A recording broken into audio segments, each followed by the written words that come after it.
السلام عليكم ورحمة الله وبركاته، والصلاة والسلام على أشرف المرسلين. معكم فيديو جديد النهاردة من قناتكم حكاية الكنز، والفيديو هيكون عن جنيه قناة السويس. قبل ما نبدأ الفيديو بتاعنا، اللي لسه مشتركش في القناة ينزل دلوقتي يشترك ويفعل زر الجرس على الكل عشان يوصلكم كل الفيديوهات الجديدة. ويلا نبدأ الفيديو بتاعنا كده سريعا بعد الانترو.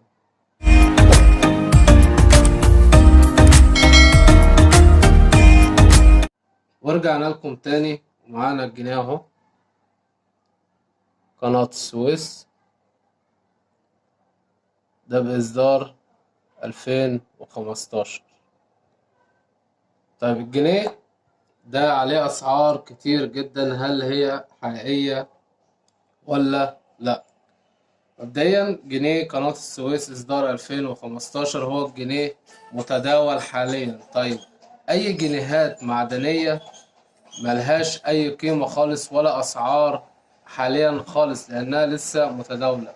طيب إيه الجنيه اللي هو المعدني اللي ممكن إن هو يتباع؟ اللي هو جنيه 2005 فقط لا غير، واللي هو بينجذب للمغناطيس. أي حاجة تانية في الجنيهات المعدنية ملهاش أي قيمة ولا ليها أي سعر نهائي. ده جنيه 2005 اللي هو بينجذب للمغناطيس، واضح كده. لكن اللي هو قناة السويس الجنيه متداول، يعني الجنيه بجنيه ملوش أي أسعار تانية نهائي، عشان الناس كتير بتجمع منه ما بيتباعش.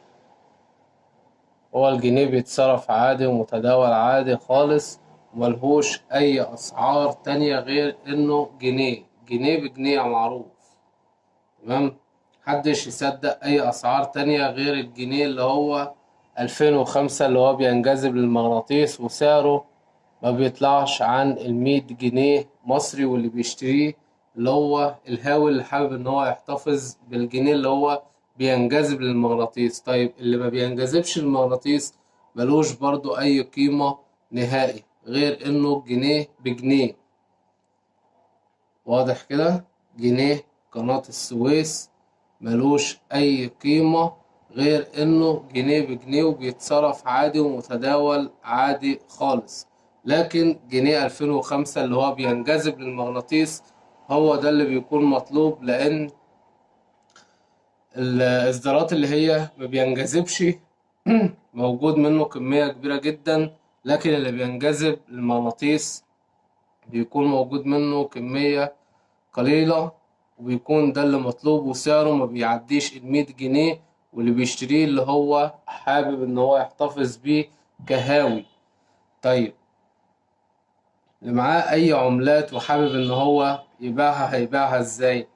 عندك طريقتين تقدر تبيع من خلالهم اي عملات معاك. واول طريقة وهي تطبيق أوليكس. تطبيق أوليكس تقدر تبيع من خلاله أي عملات معاك. طيب هتبيعها إزاي؟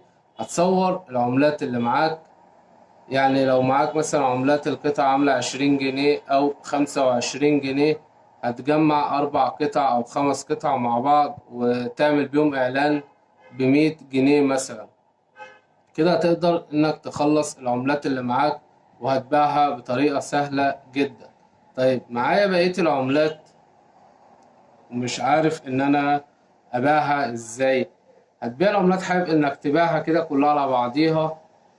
هتصور برضو العملات اللي معاك وتشوف مثلا ايه، تكتب مثلا لأعلى سعر والناس هتتواصل معاك على أعلى سعر هيجيلك هتبيع. طيب الطريقة التانية وهي جروبات الفيسبوك للعملات القديمة في مصر.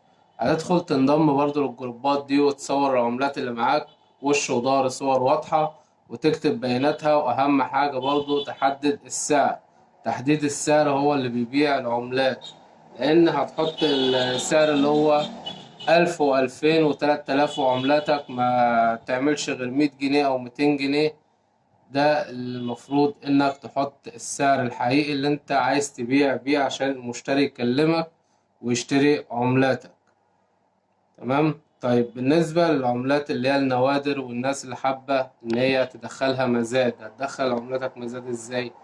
في الحالة ديت هتبدأ انك تتجه لجروبات الفيس وتبعد عن تطبيق اوليكس خالص.